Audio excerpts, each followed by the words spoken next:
Bonsoir. Vous vous apprêtez à écouter le premier épisode de cette nouvelle archive de la crypte, Whitechapel et ses souvenirs. Avant de vous présenter nos invités pour cette fois-ci, j'aimerais prendre seulement quelques secondes pour remercier les commentaires positifs et constructifs que j'ai reçus lors de la publication de la première archive. C'était vraiment très encourageant pour la suite et très pertinent à recevoir. Pour cette seconde mésaventure, nous explorons un endroit bien différent.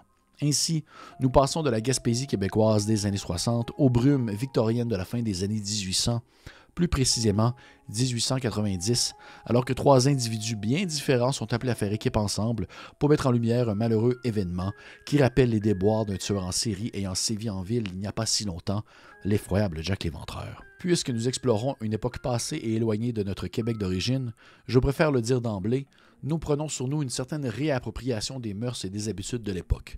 Nous ne sommes pas des historiens, simplement des passionnés qui veulent faire le tout dans le plus grand respect. Également, je fais bien de le dire, cette archive abordera encore une fois des sujets violents qui peuvent ne pas convenir à tout public. Comme invité, nous avons la chance d'avoir avec nous Caroline Simard de la chaîne Twitch Kérosène et de la chaîne YouTube Il était une fois. Caroline est une streameuse, mais également aussi une amie proche dans la vraie vie, et je suis très content de l'avoir avec nous pour cette aventure.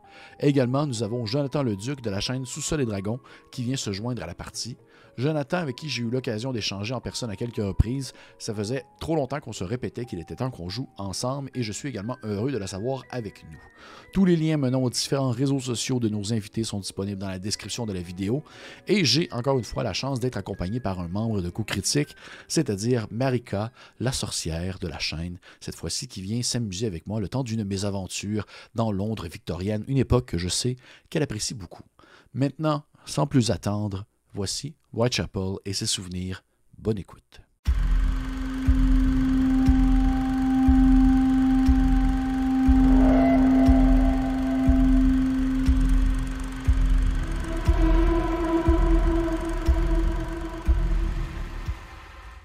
Nous sommes dans la ville du brouillard et du charbon, Londres. Le 19e siècle correspond à l'apogée de l'Empire britannique, mais aussi à l'explosion de la misère victorienne.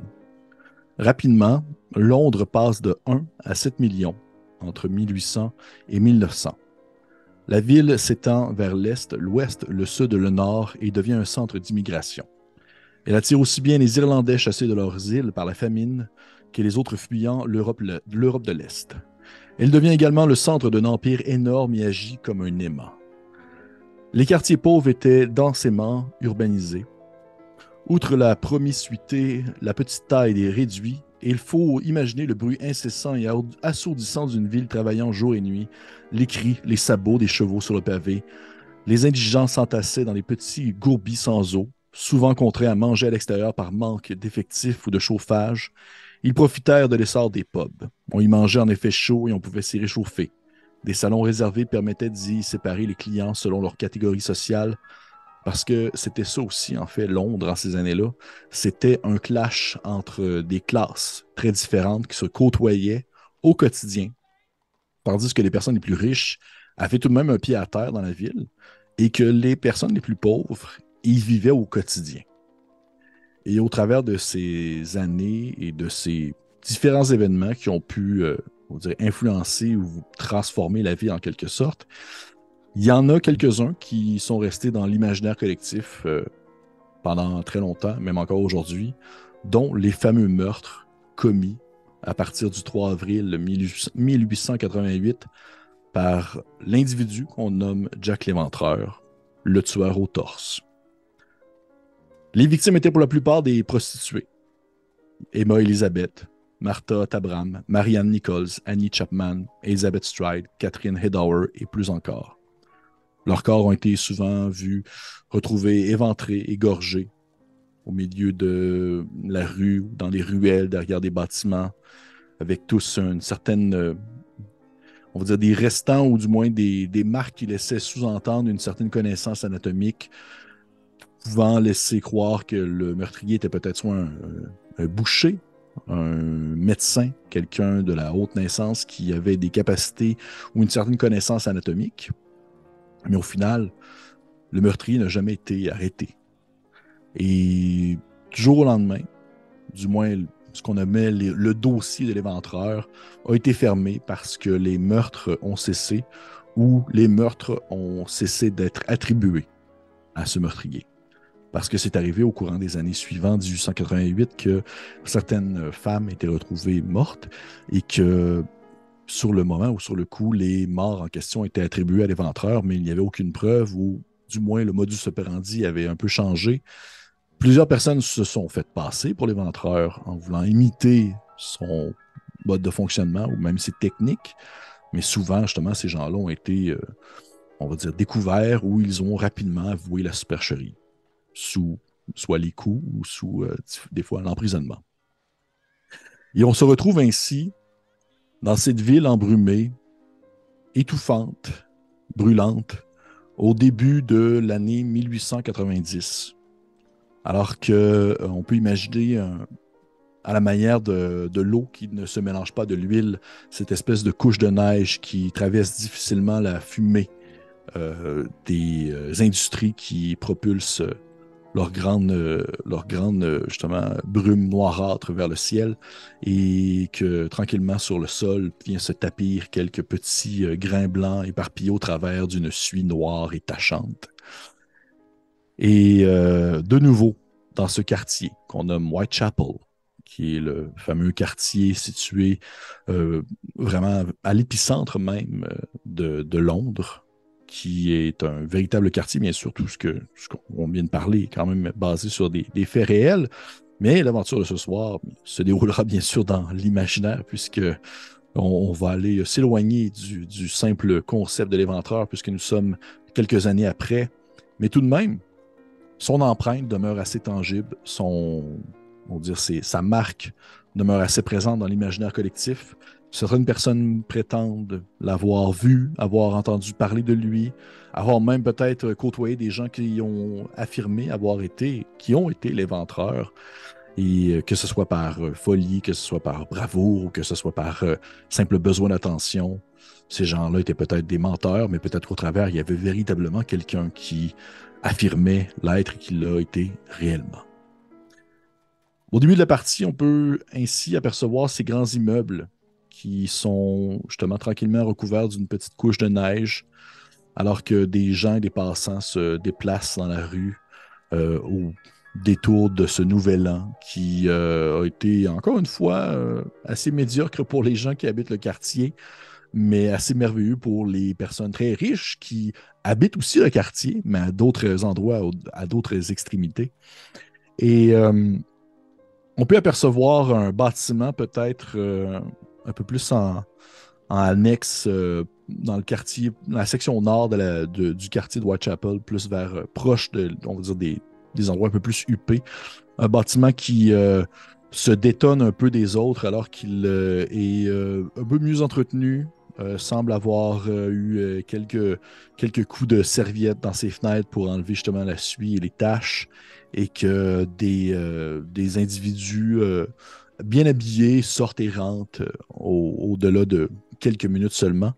Un bâtiment qui n'est pas officiellement reconnu dans la ville, qui n'est pas officiellement, on va dire, affiché comme étant un bâtiment gouvernemental, bien qu'il en soit un.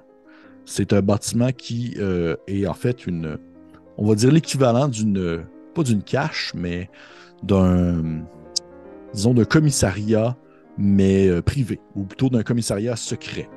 Alors que certains policiers, ou justement des agents aussi de ce qu'on nomme Scotland Yard, sont apostés, ils sont, on va dire, mis à cet endroit-là, ils doivent accomplir des tâches diverses, souvent de la paperasse, encore une fois en lien avec les menteurs, parce qu'au bout des années, eh bien, il n'en finit plus, ça s'est accumulé avec le temps, mais c'est justement un bâtiment qui n'est pas affiché comme tel, puisqu'ils sont très spécifiques au quartier et qu'ils ne doivent pas être dérangés pour d'autres problèmes venant de l'extérieur. Ce sont des personnes qui ont, on va dire, un lien très spécifique, aussi très précis avec ce qui se déroule dans le quartier de Whitechapel. On peut imaginer ainsi cette caméra qui descend un peu tranquillement et qui met l'emphase sur une personne qui s'apprête à rentrer dans le bâtiment, et ainsi débute la partie. Et je vais demander à tout le monde, en fait, parce que ça peut être un peu n'importe qui. Je demande à tout le monde simplement de me lancer un D20 et de me donner le résultat, s'il vous plaît. Ça va être une des seules fois que je vais vous demander comme un résultat clair, net et précis avec un chiffre.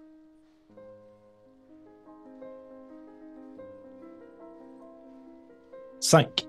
5, merci. 5 également. 5 également. 5 aussi. Arrêtez, non, c'est pas vrai. Je le crois pas. C'est faux. C'est faux. Est-ce que nous sommes en train de jouer à un jeu de rôle ou est-ce que c'est genre la poule aux œufs d'or? C'est quoi cette histoire? Parfait. Je vais y aller avec la première personne. Je vais y aller avec la première personne qui a parlé.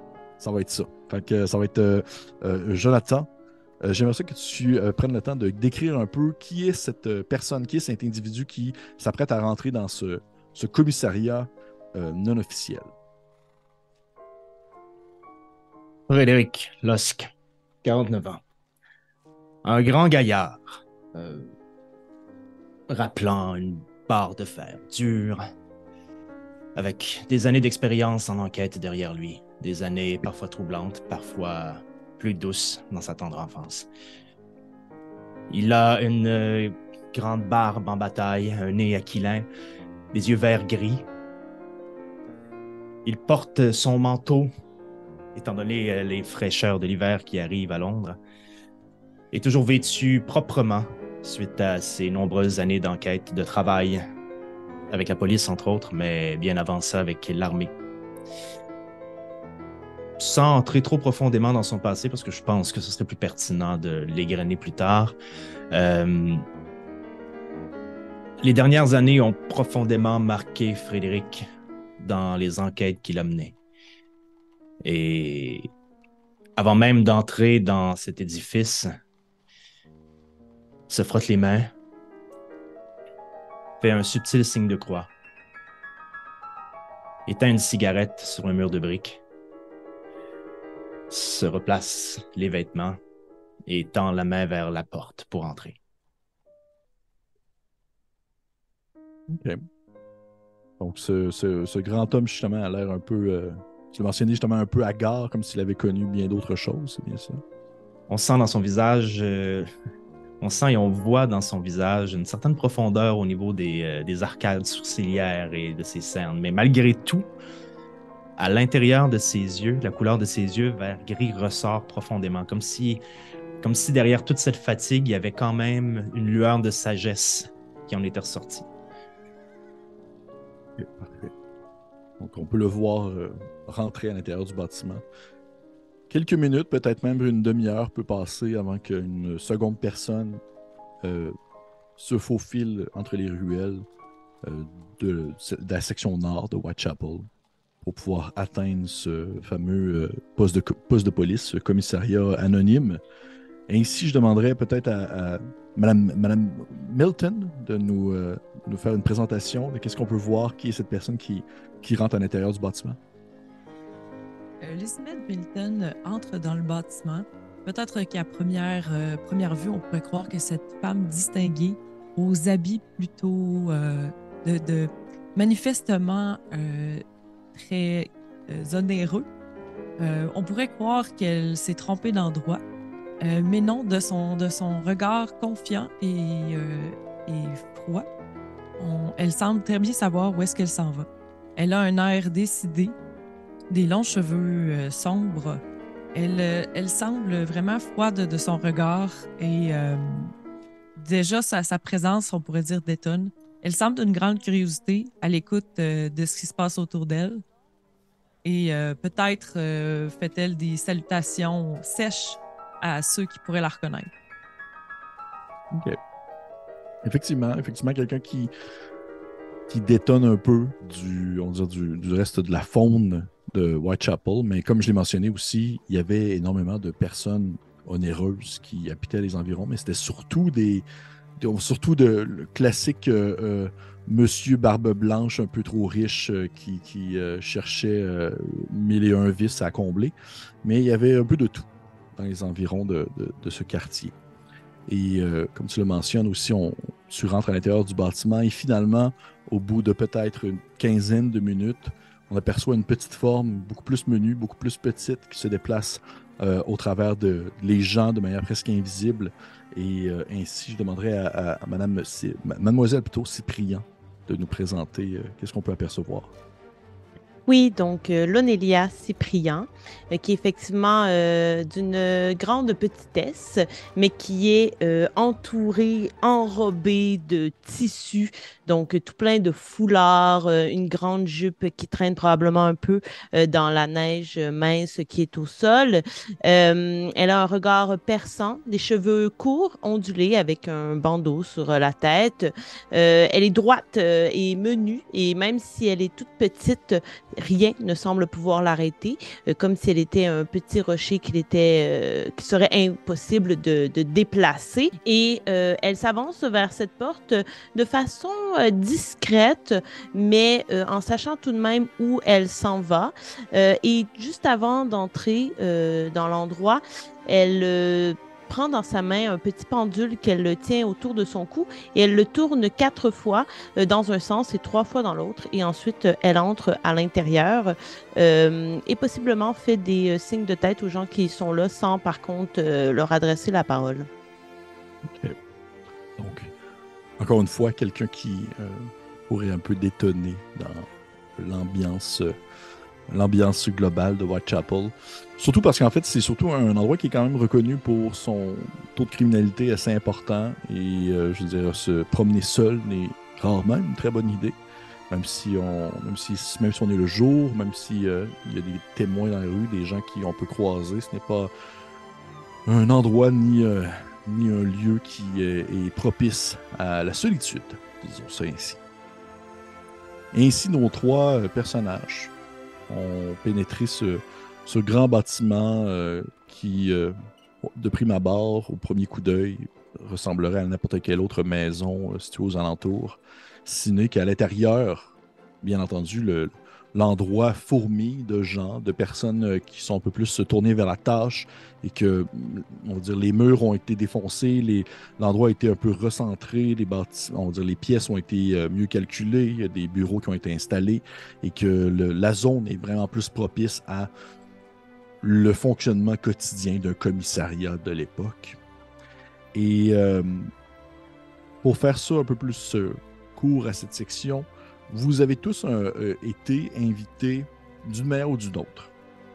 Que ce soit, on va assurément le découvrir au fil de la partie, que ce soit via des références, que ce soit via simplement votre réputation, que ce soit des histoires qui ont été portées à votre sujet, ou peut-être même aussi parce que vous avez déjà un pied dans la porte, mais vous avez tous été appelés d'une manière ou d'une autre à vous rendre à ce commissariat à la date précise, au début de cette année 1890, alors que vous avez tous un rendez-vous avec un homme du nom de... c'est M. Lord Henry Goldenberg, qui est un homme, un policier, même un officier travaillant pour Scotland Yard, et qui vous a en fait pigé au travers d'un lot de possibles et de possibilités de personnes probables pour pouvoir accomplir une tâche qui est assez, disons, qui demande en fait un certain doigté, mais aussi une certaine subtilité.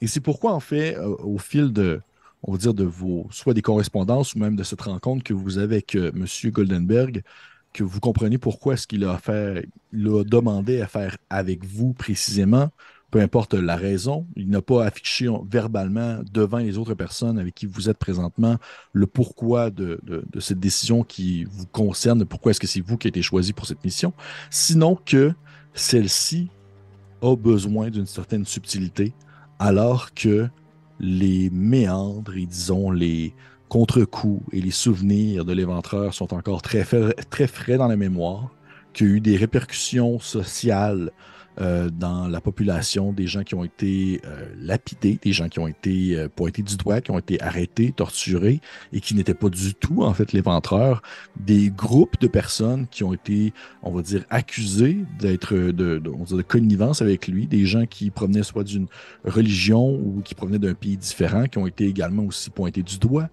et voulant ainsi limiter ce brouhaha, voulant limiter cette ébullition de haine et de violence, il a décidé de tourner son dévolu sur des gens qui avaient possiblement une certaine affinité ou un certain talent dans tout ce qui pouvait tourner autour de la recherche de personnes et aussi la résolution de problèmes, mais des personnes qui n'étaient pas non plus, on va dire, tant reconnus que ça dans le milieu comme étant des hommes de loi ou des gens qui représentaient, on va dire, l'Empire britannique. Ce n'étaient pas des personnes qui allaient nécessairement attirer le regard des journaux à potins, parce que oui, il y en avait énormément, des personnes des nobles qui finançaient de leur propre poche des journaux qui étaient parfois très sensationnels et qui mettaient de l'avant des fausses histoires, des fausses rumeurs, simplement pour attiser un peu l'intérêt et vendre du papier.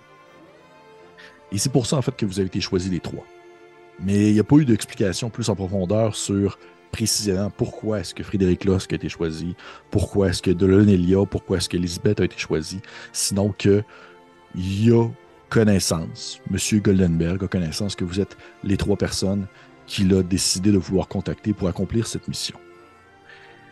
Et la mission en question, c'est que justement, afin de limiter, ou du moins étouffer cette affaire, voulant ne pas que ce soit associé directement avec M. l'Éventreur, il y a des meurtres qui ont été commis récemment dans le quartier de Whitechapel qui ont attiré l'attention, en fait. Surtout un groupe très précis, puisque les meurtres se sont déroulés dans une zone très précise également. Et la manière dont le procédé a été fait, comment est-ce que ça a été mis de l'avant, la violence qui a été utilisée contre les victimes, ont rappelé, en fait, le modus operandi de l'Éventreur. Et ainsi, vous, en tant que groupe, a comme objectif de démontrer que l'Éventreur n'est absolument pas lié à cette affaire, qu'il n'est pas du tout associé à à ces meurtres, et possiblement également de découvrir qui se retrouve derrière ces odieux crimes avant que d'autres morts surviennent, d'autres personnes décédées s'empilent par-dessus le lot, alors que ça semble être tout de même quelque chose d'assez récurrent, puisque nous comptons maintenant 3 morts qui se sont accumulés depuis déjà quelques semaines. Et pourquoi est-ce que c'est très... On va dire pour l'instant, l'affaire n'a pas été tant mis ça de l'avant, n'a pas été tant reconnue, ou du moins n'a pas fait parler dans les journaux, parce que les 3 morts se sont déroulés à un seul endroit précis. Un lieu qu'on nomme le Bailing, qui est une auberge dash hôtel dash j'ai comme merde, j'ai un blanc, le nom de ce bâtiment-là. C'est comme un bâtiment. Bref, c'est une maison qui est aussi utilisée pour les gens qui étaient très, très pauvres et qui avaient besoin, en fait, de se loger, souvent plusieurs personnes dans la même chambre, et qui coûtait très peu cher.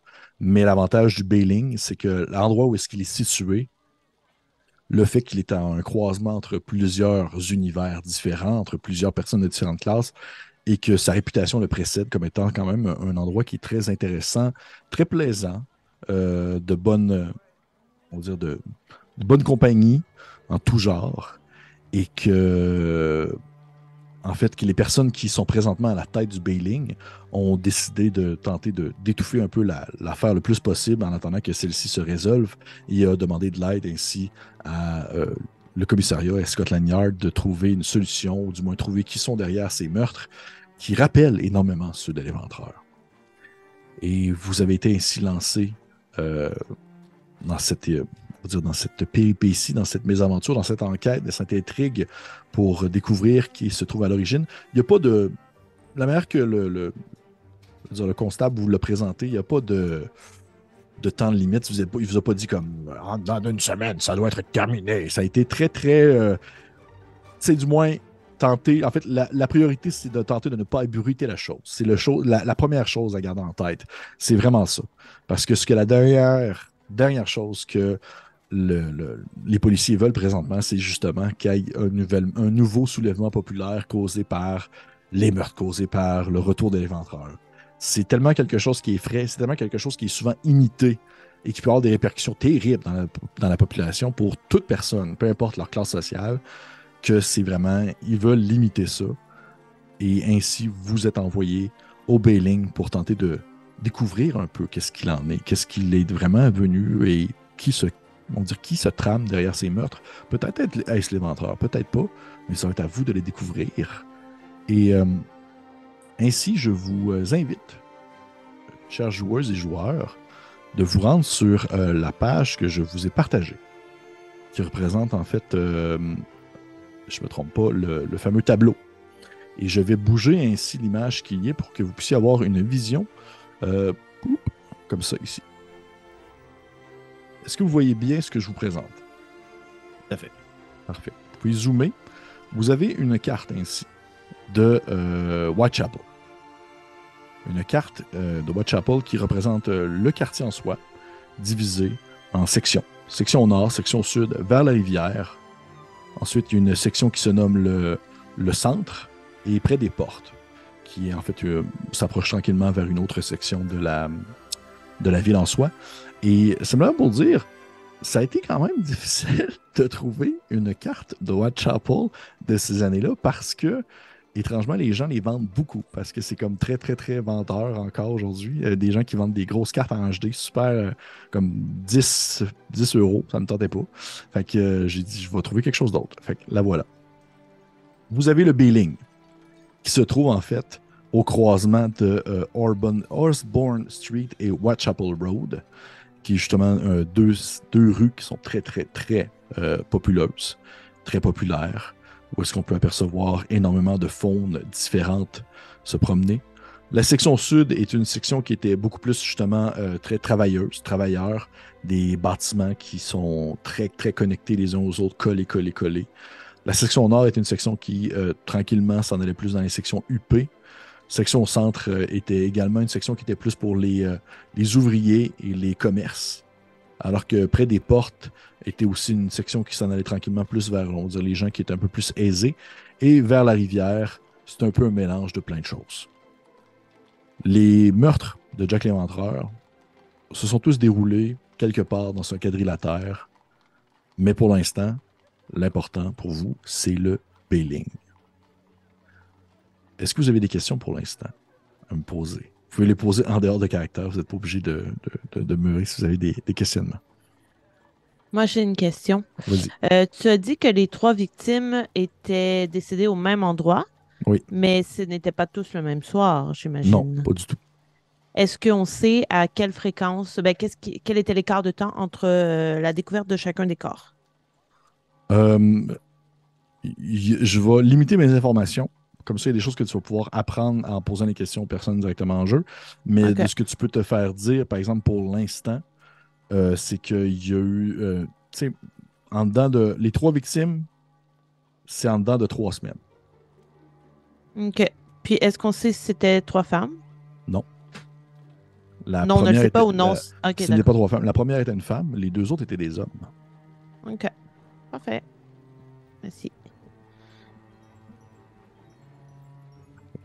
Est-ce qu'il y a d'autres questions? Non. Merveilleux. Ainsi, on peut imaginer nos 3 personnages. 3 personnes atypiques, disons-le ainsi, qui sont mis à la tâche. Bien que, de leur côté, Elisabeth et Lonelia, définitivement, vous sortez du lot. Frédéric, tu es un peu l'espèce de... Comment je pourrais dire? L'espèce d'image, pas nécessairement classique du policier, puisque toi-même, tu as un passé qui n'est pas non plus classique.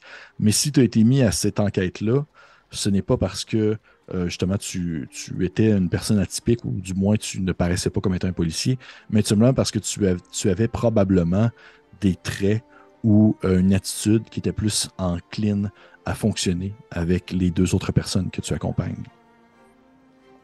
Et ainsi, au moment où est-ce que monsieur le constable, monsieur ici, Lord Henry Goldenberg, vous montre la porte, une espèce de grand individu assez vieux, assez sec, assez serré, je dirais aussi, dans un grand habit complet, très propre, avec une grande moustache qui lui monte presque sur le dessus des joues, vous a montré la porte vers la sortie. Vous avez quitté l'endroit en sachant que vous alliez être grassement payé de l'argent nécessaire pour vos services.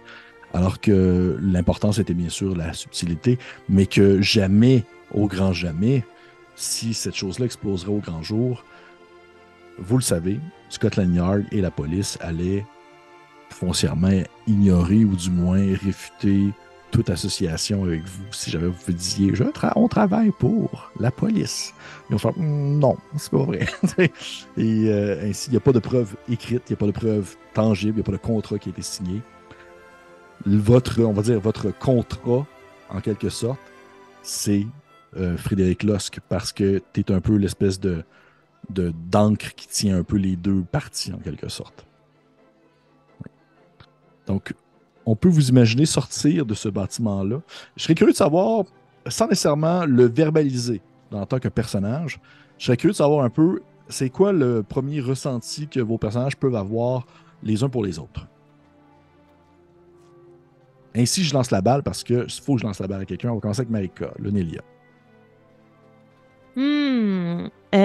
Je pense que je suis plutôt indifférente. J'ai l'impression que les deux personnes qui sont avec moi ont plus leur place que moi par rapport à l'enquête. Je pense qu'eux doivent plus se poser des questions sur moi que moi sur eux. J'aurais tendance à dire que j'ai pas rapidement un jugement sur les gens. Fait que, j'ai tendance à peut-être pas trop rapidement me fier aux apparences, attendre de mieux connaître les gens, me fier à mon instinct. Fait que pour l'instant, je dirais que ça me semble être deux personnes appropriées pour ce qu'on va faire. OK. Parfait. Merci. Donc, assez favorable, je te dirais, à ce qu'ils travaillent avec moi. Parfait. Je te laisse lancer la balle à quelqu'un. Caroline. Lisbeth. Probablement que Lisbeth semble ouverte à ses collaborateurs, peut-être avec un peu de curiosité amicale, cynique, mal placée. Peut-être qu'elle se dit oh, de ce que je vois, ils ont fait appel aux atypiques comme nous. Peut-être c'est le seul sourire qu'elle va faire. Puis ça reste malaisant comme ça, mais probablement qu'elle semble. Peut-être qu'elle vous regarde de haut en bas. Peut-être des fois qu'elle réagit, elle va regarder, je sais pas, la cravate de Frédéric si elle travaille, elle va regarder les petits détails. Elle vous scrute un peu. Un peu mal poli, un peu malaisant, mais ça sent pas être de la fermeture de sa part. De son côté, Frédéric a un léger parti pris pour Lonelia. Cyprien. C'est un parti pris qui ressort surtout par la curiosité qu'il entretient avec elle depuis qu'il l'a vue. Ses allures d'autre monde lui rappellent des rencontres qu'il aurait faites en Inde il y a plusieurs années de cela. Et sa curiosité sur les gens et la lecture qu'il peut en faire l'amène à se poser beaucoup de questions sur Lonelia. Il se pose aussi des questions sur Lisbeth, mais sa première question étant, elle semble venir d'ici, elle semble être d'une autre classe qui ne se mêle généralement pas à ce genre de trucs. Alors pourquoi diable l'avoir amenée avec nous dans cette enquête? Alors il y a un peu de réticence envers Lisbeth, mais qui essaie de réprimer parce qu'il sait très bien que les apparences sont souvent trompeuses. Puis il veut éviter de tirer des conclusions trop vite. Parfait. Vous êtes votre trio.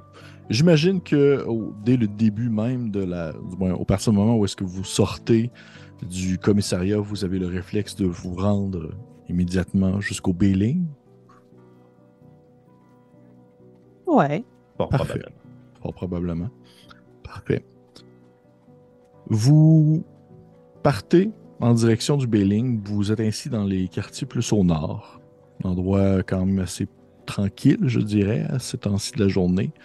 Alors que, justement, le vent froid, les courants d'air, les gens sont peut-être plus portés à rester à l'intérieur de leur chaumière, à attendre que, justement, la température plus clémente se présente un autre jour avant de sortir. Mais pour l'instant, ce début d'année 1890, c'est assez froid. C'est assez froid.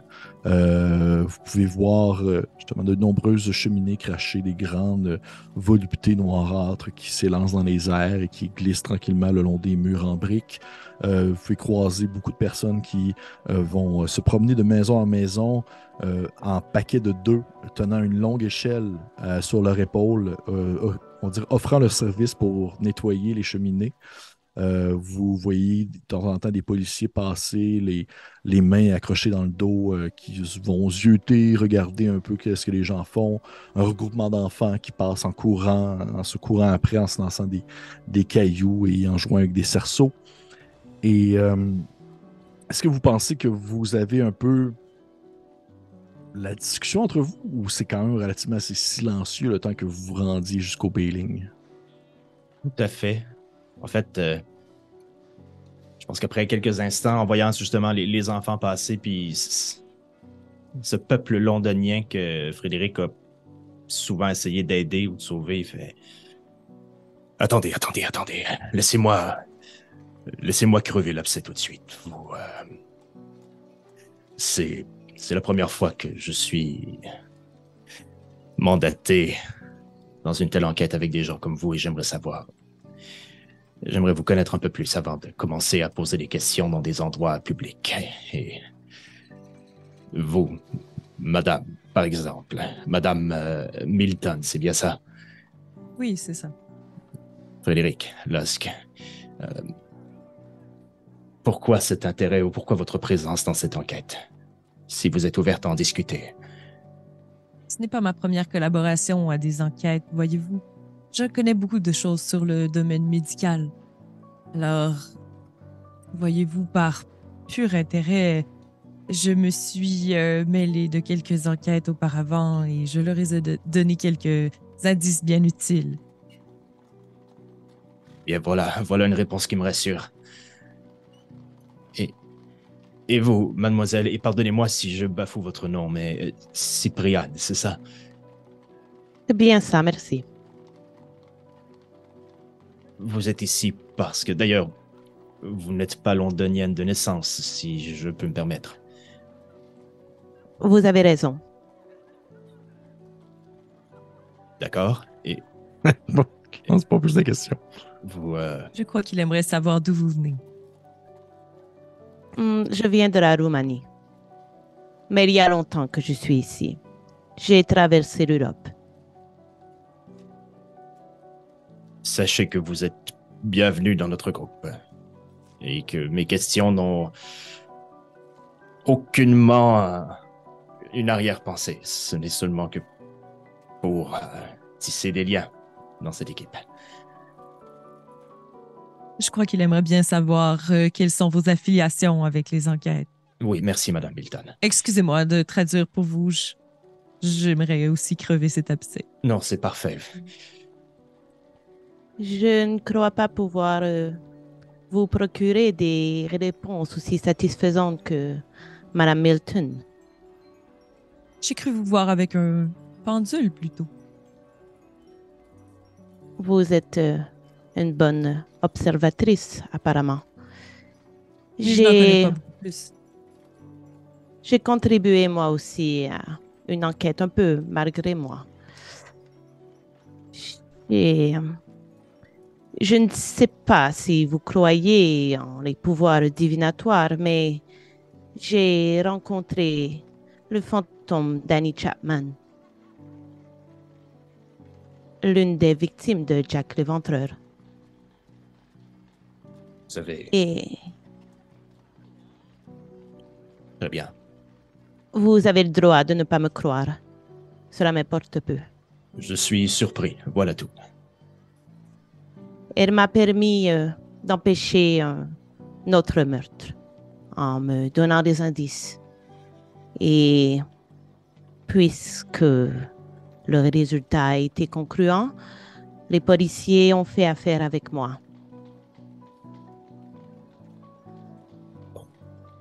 Alors nous voilà bien équipés. Pardonnez-moi, je n'ai pas dit la raison de ma présence ici, outre le fait que je suis un ancien policier. J'ai moi-même participé à plusieurs des enquêtes sur Jack l'Éventreur. Et puis, J'en suis ressorti troublé. Ce serait le mot le plus simple que je peux employer. Mais non pas parce que Jack a fait, même si c'était horrible. Troublé plutôt parce que la police a fait subir à plusieurs des gens qui se sont fait passer ou qui sont malencontreusement tombés dans la mire de la police lors de ces enquêtes et qui ont été accusés d'être Jack l'Éventreur. Alors soyez assurés qu'en ma présence, les choses seront réfléchies. Je n'ai pas l'habitude de foncer tête première. Et je n'ai pas l'habitude d'accuser à tort et à travers non plus. Si ça peut vous rassurer.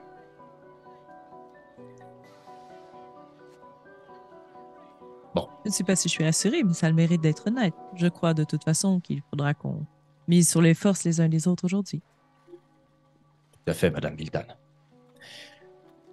Il fait froid. Et Ici, nous rendions au Belling. j'aurais un conseil avant de rentrer dans l'endroit. Je nous invite à nous faire confiance et à possiblement suivre notre instinct. Oui. Merci. Je vous imagine ainsi reprendre la marche après cet échange comme dans l'entrebâillement de deux rues. Là, je pense que c'est un peu comme ça, au travers de la population qui se promène un peu indifférente à vous, complètement en fait. Et je serais curieux de savoir présentement, est-ce que vous, tu sais, peut-être moins justement, Monsieur Lusk, ça me surprendrait du moins, mais est-ce que d'après moi, il y a quelqu'un d'entre vous qui est justement très, très habitué, ou du moins qui vit presque au quotidien dans Whitechapel depuis, on va dire, les 2 dernières années? Possiblement moi, je dirais. Je pense que ça correspondrait au personnage là, de vivre dans ce genre de quartier. OK. Parfait. Parfait. Ouais, je te dirais que, Cypriane, tu le sais, que le Bailing, en fait, a 2 noms. Il OK. est connu sous le nom du Bailing, qui signifie en fait le riche, mais il est connu aussi sous le nom du Butter, qui signifie en fait le lait. Parce que butter, c'est du beurre, mais c'est un argot, un vieil argot anglais pour signifier quelqu'un qui est laid. Des fois, tu vas dire quelqu'un qui a une butter face. Donc, quelqu'un qui a une face de beurre. Fait que c'est le Bailing est considéré comme quelqu'un. C'est un endroit justement qui est comme le croisement d'entre deux mondes, puisque beaucoup de faunes et de flore différentes vont y vivre et vont s'y promener. Et rapidement, vous rejoignez en fait la rue Whitechapel et vous descendez en diagonale en direction des portes, qui signifie le croisement à un autre quartier. Mais avant, lorsque vous atteignez le croisement entre Whitechapel et la rue commerciale, vous apercevez ce grand bâtiment qui est situé en coin de rue et vraiment fait en pointe, vraiment la forme presque comme d'un triangle, qui a une de ses pointes qui représente le coin de la rue, et ces 2 autres coins s'enfoncent plutôt soit en profondeur dans la rue de Whitechapel ou dans la profondeur dans la rue commerciale. Fait que c'est vraiment un espèce de triangle assez particulier qui on va dire que c'est pas le seul bâtiment qui a cette forme-là, mais tout de même, vous remarquez assez rapidement que le Bailing a son petit quelque chose en termes de représentation. C'est quelque chose c'est un bâtiment qui est très massif, qui est assez grand, qui ne devait pas être autrefois, du moins dans les premières années de sa construction, être un bâtiment d'une auberge, un hôtel ou même une maison fermée aussi, une maison ferme. Et ça devait être possiblement la maison d'un noble ou quelque chose comme ça, de quelqu'un qui avait un peu plus les moyens et qui a été racheté ou changé avec les années, parce que c'est un gros bâtiment qui doit prendre de l'air et qui doit ramasser aussi la moisissure et les poussières avec le temps, parce que ça doit coûter cher à entretenir. Et de l'extérieur, c'est très silencieux. De l'extérieur, c'est plus justement la période de l'année et les gens qui rentrent et sortent de temps en temps. Vous n'entendez pas, puis c'est encore aussi en pleine journée. Il n'y a pas de personnes qui hurlent, il n'y a pas de personnes qui chantent, il n'y a pas de personnes qui font la fête ou jouent de la musique. C'est très silencieux. Mais dès que vous ouvrez les portes, ces espèces de deux grandes portes, on dirait battantes, qui peuvent s'ouvrir d'un bord et de l'autre, vous ouvrez les portes et à l'intérieur, il y a une espèce de bourrasque de vent chaud qui vous envahit, qui vient vous envelopper, tandis que vous remarquez que l'endroit est quand même bourré de gens. Des gens qui profitent en fait de cette espèce d'accumulation de vie humaine pour simplement se réchauffer entre eux. Ils sont vraiment comme genre, ils sont fermés un peu sur eux. Il y a dans un coin une espèce de gros foyer en fonte attaché comme dans un coin avec un gros tuyau qui monte sur le bord qui suit le long du mur et qui doit être excessivement dangereux, qui aujourd'hui ne passerait aucune loi ou aucun règlement ne serait pas assurable. Mais dans 1890, on s'en balance un peu. Et vous voyez également, vous pouvez le voir aussi sur la carte que je vous ai mis, on va dire la configuration de la zone où est-ce que vous êtes. Il y a la salle de l'auberge, qui est comme l'espèce de grande salle ouverte où il y a des gens qui bougent dans tous les coins, des personnes qui mangent à une table, des personnes qui ont l'air d'échanger entre eux. Et c'est pas non plus, à ce moment-ci de l'année, ce moment-ci de la journée, ce n'est pas non plus de la haute clientèle, de haute voltige. C'est des gens qui sont là parce qu'ils ont reçu, peut-être, ils ont comme trouvé quelques piécettes où ils ont juste vraiment faim, puis sont allés quêter, puis ils ont été capables de se ramasser là pour pouvoir avoir quelques bouffes. Mais il n'y a pas vraiment de gens très, très fortunés, du moins à cette zone-ci de l'auberge. Vous voyez la salle de l'auberge. Vous voyez qu'il y a un comptoir qui fait justement en forme de V, d'où une dame d'un certain âge, peut-être. Certain âge, je ne veux pas insulter personne, mais certain âge pour ces années-là, parce que l'espérance de vie était comme pas beaucoup. Là. Fait qu'on va dire peut-être 45 au max. Là, 45 à peu près. Mais qui a de l'air d'en avoir justement, disons-le, proche 60. Elle a l'air d'être sur le bord pas sur le bord de claquer, mais tu vois qu'elle a eu comme des années qui a l'air d'être un peu plus difficile.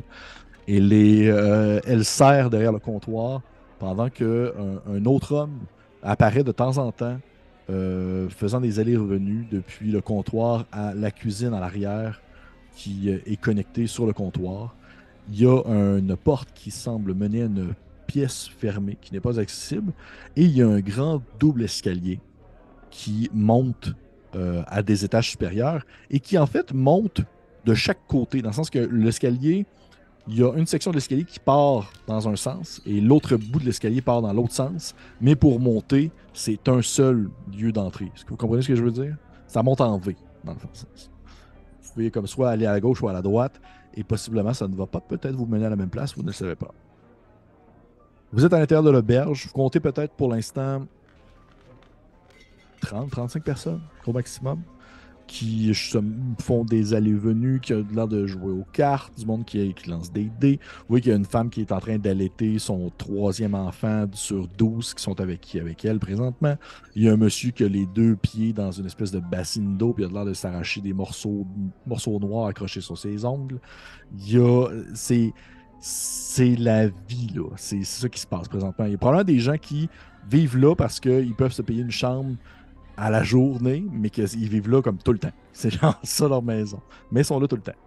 Et au moment où vous rentrez, les personnes n'ont pas non plus ils ne vont pas se tourner vers vous. C'est pas comme un western. Vous rentrez pas, puis le monde font comme oh! Puis ils vont juste comme vous regarder rentrer. Non, vous n'attirez pas plus l'attention que ça.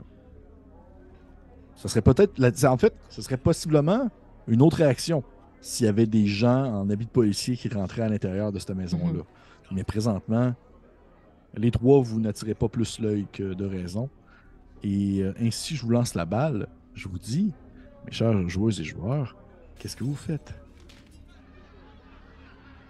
Moi, j'ai une question juste avant qu'on joue. Là. Est-ce que c'est toute la première fois qu'on vient dans cet endroit-là? Je considère que oui. OK, Oui, d'accord. Puis, oui. il est quelle heure? Présentement, il doit être passé midi un peu. D'accord. Oui, que tu sais, la madame en soi derrière le comptoir n'a pas non plus le réflexe de se tourner vers vous. Si vous n'allez pas la voir, elle se dit ils vont venir s'ils veulent quelque chose. Sinon, ils vont juste rester là. Puis j'ai d'autres choses à faire pendant ce temps-là. Elle semble un peu être débordée.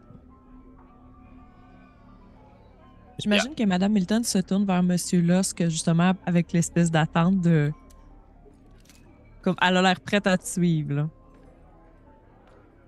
Écoutez, si nous voulons profiter de la faune ambiante pour observer, je suggère de faire mine basse et de la laisser vivre comme elle est. Observer les allées et venues, regarder les types de personnes qui fréquentent l'endroit et un peu se fondre dans la masse avant de commencer à poser des questions plus précises. Ce serait dommage de faire fuir des personnes d'intérêt en étant trop frontal dans notre enquête. Je suis d'accord. Ça me convient. Ok.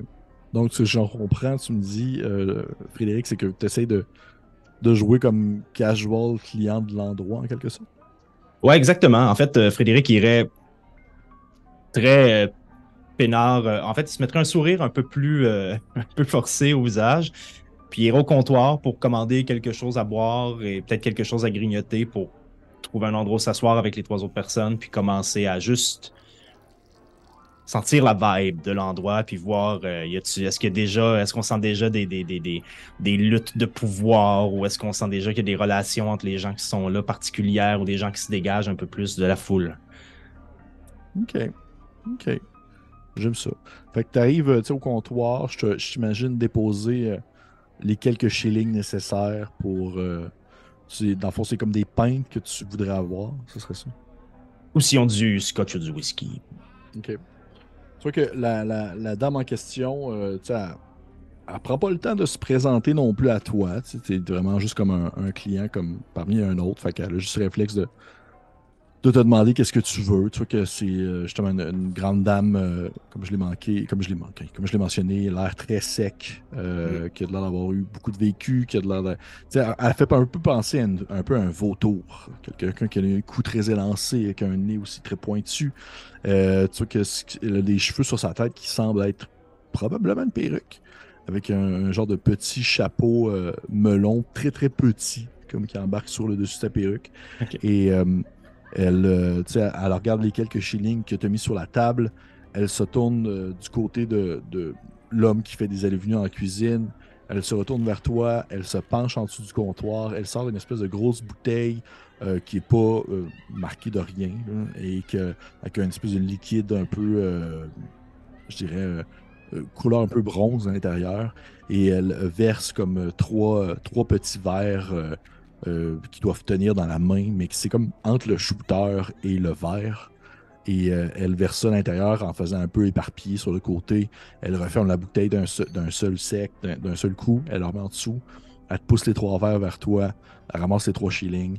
Elle te fait juste un hochement de tête. Je pense qu'elle a dû te dire un demi-mot. Puis après Ce ça, que je peux faire quand tu déposes ça, juste poser la question, c'est la recette de la maison. Tu vois qu'elle a comme un moment où est-ce qu'elle bug parce que c'est comme si c'était très rare qu'on lui posait des questions, qu'on était réellement quelconque intérêt. Seulement, le monde s'en fout pas mal. Fait elle a vraiment comme un moment d'hésitation quand tu lui poses. Puis elle va se lever la tête un peu avec un air comme sur la défensive, comme si justement elle sait pas trop à quoi s'attendre. Puis elle dit non, c'était en fait c'était la recette de ma mère. Les traditions. Oui, exactement. J'aime bien ça. Merci de les partager avec nous. Tu sais, elle a pas. Elle fait juste comme une face, comme. Fait. Bienvenue au Bailing. Tu sais, qu'elle te laisse ses 3 verres. Puis elle se met à crier quelque chose au monsieur derrière le comptoir, derrière la cuisine. Puis en fait, elle se retourne vers le monsieur, elle se retourne vers toi. Elle dit: est-ce que vous vouliez quelque chose à manger avec ça ou. Oui, si vous avez quelque chose de simple à se partager à 3. Tu vois qu'elle se retourne vers probablement son époux, en fait, derrière la cuisine ou qui fait des allées-venues. Puis elle écrit quelque chose. Tu as l'air d'avoir compris quelque chose qui ressemble à genre, en anglais, on va appeler ça une brown Windsor soup, qui est comme une sorte de soupe qui était très très populaire dans ces années-là, une espèce de grosse bouillabaisse brunante qui était un mélange de pommes de terre, de carottes, puis des fois de la viande si t'étais chanceux. Puis toi, qu'elle a l'air de comme caler ça à son époux, puis le monsieur en question, il fait juste comme crier quelque chose qui a l'air de résonner en background, une espèce de... Je sais pas trop si c'est genre un OK, mais ça a l'air d'avoir fonctionné. Puis vous êtes assis à quelle table? OK, là-bas, avec les deux mamzelles, là-bas, là? Ouais, exactement, juste au fond là-bas. OK, ben je vais venir vous porter ça, là. Merci beaucoup. Ça fait un petit hochement de tête. Puis tu vois qu'elle a comme eu un petit moment de... Premier contact a été rough, mais tu vois que ça s'est comme dilué un peu après, là. Elle semble avoir été un peu plus relax par rapport à ton deuxième contact, ou du moins ton questionnement de bouffe. Et ainsi, elle retourne à ses affaires. Tu reviens à la table avec Lonelia et Elisabeth. Et les filles, vous le voyez arriver avec justement 3 verres d'un espèce d'alcool brunâtre, bronze, déposé sur la table. Je leur dis, mesdames, le brun sera à l'honneur aujourd'hui. Et je leur dépose leur verre. Merci. Merci. Peut-être que je dois servir pour tout le monde. Là, Ah non, c'est vrai, c'était pas la bouteille, c'est juste les verres. Moi, c'est juste les verres. Ouais, je fais juste le rapprocher pour la petite dame. Vous avez déjà remarqué quelque chose? Avons-nous déjà remarqué quelque chose? Bonne question. Je vous dirais que, a priori, au premier coup d'œil, vraiment comme ça, tu sais, de manière naturelle, sans vouloir tomber dans le genre, je me lève de table puis je fais semblant de vouloir regarder un peu aux alentours, mais finalement j'espionne. Rien qui a vraiment soulevé les regards, rien qui vous a fait sourciller le sourcil. Ça se dit mal, cette phrase-là. Sinon que les gens ont l'air d'être très... ça donne un peu l'effet... Comment je pourrais dire ça? Ça donne un peu l'effet de lendemain de party, lendemain de fête, où que le monde a l'air d'être un peu au ralenti. Mais en même temps, c'est aussi l'espèce de... Vous êtes au début du nouveau siècle. Il y a eu, pas de nouveau siècle, mais de la nouvelle année. Et il y a eu comme justement des fêtes souvent dans les derniers jours. Les gens ont fait la fête, ont fait le party, ont bu beaucoup d'alcool. Puis on dirait que le monde sont encore un peu sur cet élan-là au ralenti. Une espèce de mouvance très genre, OK, on boit de l'eau, tout ça. Il y a pas mal beaucoup de monde qui boit de l'alcool. À quelques tables, des messieurs avec des gros pifs rouges veineux qui ont l'air de profiter de leur verre aussi. Mais sinon, outre ça, il n'y a rien qui vous a vraiment soulevé, on va dire, il n'y a rien qui vous a fait titiller quelque chose, là. Tout a été très tranquille. Les gens vous ont ignoré complètement. De temps en temps, il y a un enfant qui se met à hurler. Après ça, il y a un monsieur qui crie. Il y a quelqu'un qui rentre, quelqu'un qui sort. Il y a un monsieur qui a l'air de s'endormir sur sa table. Il y a une madame qui se lève et elle a comme une espèce de morceau de bois dans les mains puis elle va mettre ça comme dans l'espèce de foyer sur le coin du bâtiment. Et par contre, chose que vous avez peut-être remarqué ou que vous n'avez pas vu, c'est que vous n'avez pas aperçu personne descendre des chambres encore depuis que vous êtes arrivé. Il n'y a personne qui est grimpé ou descendu depuis les chambres. C'est le seul, je dirais, point à mentionner. Pour le reste, c'est la vie de Whitechapel. Probablement que je demande justement peut-être quelques moments avant que M. Lusk arrive, là, pendant le temps d'attente avec Lonelia. Madame Cypriane. C'est bien Cypriane, c'est ça? Oui, mais vous pouvez m'appeler Lonelia. Vous pouvez m'appeler Lisbeth si vous voulez. Est-il trop tôt à ce moment-ci pour vous demander ce que vous dit votre intuition? Demande-t-elle avec un peu de curiosité. Probablement plus de la curiosité que... Je dois vous avouer que le bruit et les gens dans la place me distraient un peu. Il faudrait que je me retrouve dans la chambre en question pour avoir pleine capacité de mes moyens. Je crois que la priorité serait de savoir dans quelle chambre les meurtres se sont déroulés.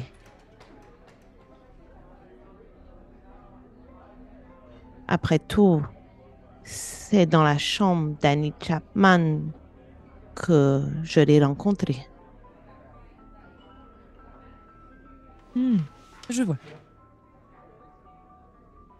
Je voudrais avoir un petit regard sur Lisbeth alors que je lui raconte ça pour J'aimerais savoir si elle a l'air de me croire ou juste déduire, essayer d'inspecter son visage pour voir si elle a juste l'air de me trouver complètement cinglée ou si elle a l'air de quand même croire en mes trucs.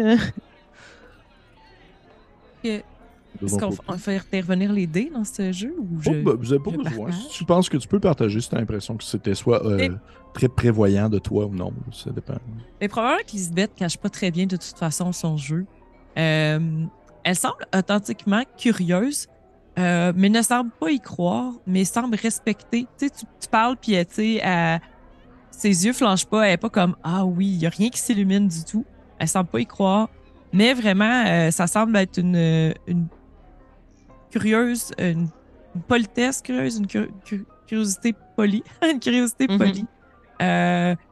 Puis un peu comme, OK, ben là, tu sais, on parle. OK, c'est comment ça marche ton affaire. Je connais pas ça, je crois pas vraiment, mais je le respecte. Puis, why not? Tu sais, puis probablement peut-être aussi qu'elle sort son carnet de notes. Elle note pas vraiment ce que tu dis, mais tu sais qu'elle sort des... peut-être même des croquis peut-être un peu morbides de toutes sortes de choses, là, fait que... OK, parfait. Éventuellement, tu arrives avec les verres, Frédéric. Tu t'assois avec les dames et vous commencez à... Est-ce qu'il y en a qui sirotent? Est-ce qu'il y en a qui goûtent à l'alcool ou pas du tout? Je touche pas mon verre. OK. Moi, je le sens avant pour savoir si je vais devenir aveugle avec ce truc. Tu ne vas pas devenir aveugle, mais c'est sûr et certain que genre si t'avais des microbes dans la bouche, les microbes ne sont plus présents après. Là, c'est comme... ça doit monter dans les 40-50%. Là. OK, ça décape, parfait. Ouais, c'est du gros décapant, là, c'est ça. Tu sais, tu te dis, peut-être qu'elle utilise ça pour laver le plancher. Fait que vous prenez comme simplement des petites... Vous sirotez des petites gorgées pour ceux qui l'en prennent. Et éventuellement, vous voyez que l'homme de la cuisine, un grand gaillard qui a l'air d'être un peu plus jeune que son épouse, qui a l'air d'être aussi un peu plus... les traits moins tirés, un peu plus peut-être même plus doux presque. Aux cheveux bouclés noirs, quand même assez costauds, mais qui a l'air d'aussi, on va dire, connaître le quotidien de ce quartier-là. Fait que, assurément qu'il doit avoir les poumons remplis de suie.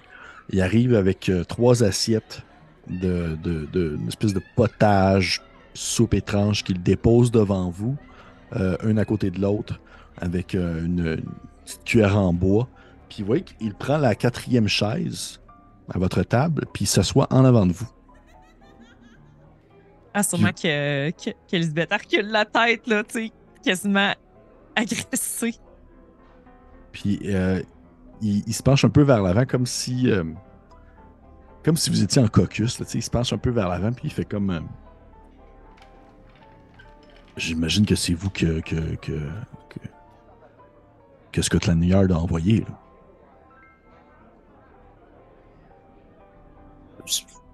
C'est-à-dire que Scotland Yard a envoyé? Ben, je veux dire, ben, moi et mon épouse, on est propriétaires de l'établissement. On a fait la demande, on a demandé de l'aide, là.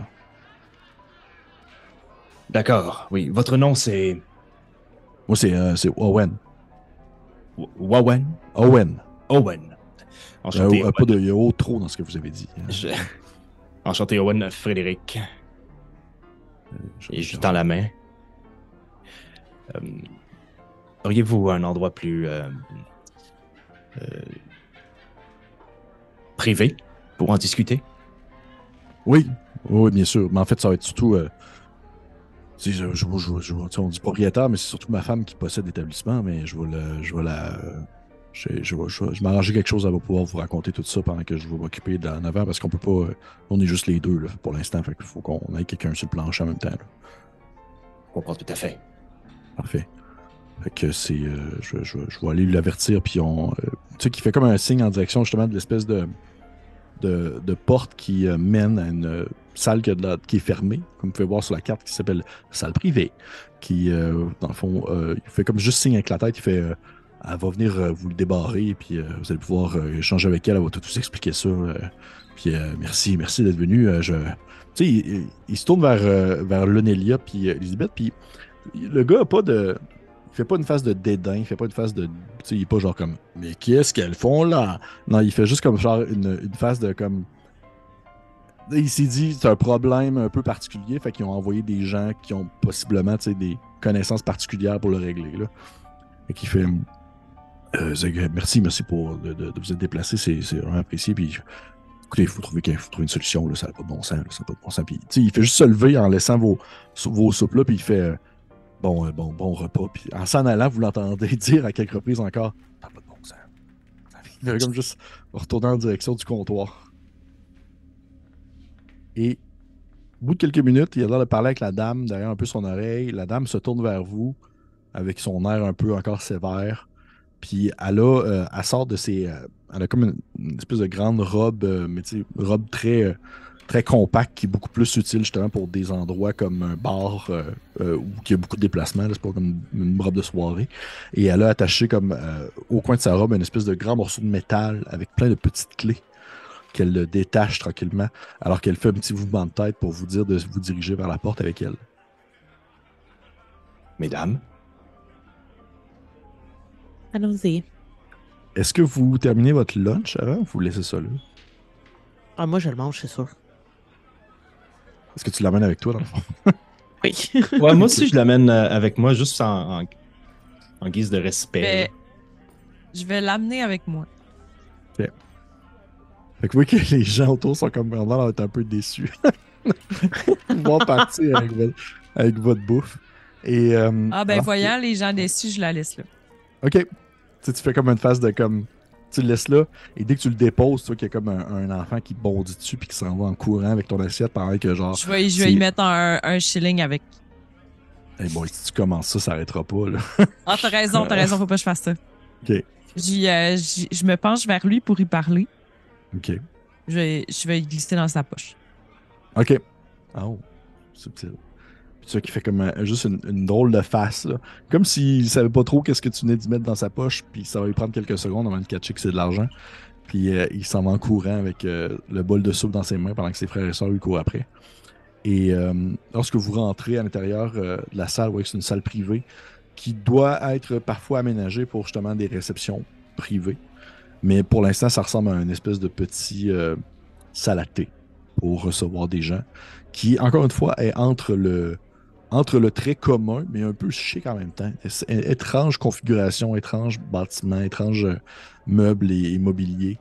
Et au centre, deux grands fauteuils rouges avec une petite table de chevet, plutôt de centre de table, on va dire de salon, sur lequel vous pouvez poser vos assiettes au besoin. Et la dame en question vous fait signe de vous approcher pour venir vous asseoir. Alors que vous prenez place, elle s'assoit en face de vous. Alors que vous êtes comme les trois un peu en forme de demi-lune face à elle. Et alors qu'elle s'apprête à commencer à raconter son histoire, on va terminer la partie là-dessus. Parce que ça fait 1 heure. Déjà, une partie. Une partie de fait. Et oui, hey! Merci aux personnes qui nous ont écoutés pour la première partie, cette première partie de cette archive qui change complètement de ton et d'endroit et de zone. Merci à mes invités beaucoup. Et on se retrouve une prochaine fois pour la partie 2. Très bientôt, je l'espère. Prenez soin de vous. Et d'ici là, eh bien, je peux pas vous demander de faire déjà des hypothèses, vous savez rien encore. Ben moi, j'ai déjà compris, honnêtement. Non, j'ai pas compris, toute l'histoire. Mais on se retrouve pour une autre fois. À la prochaine. Au revoir.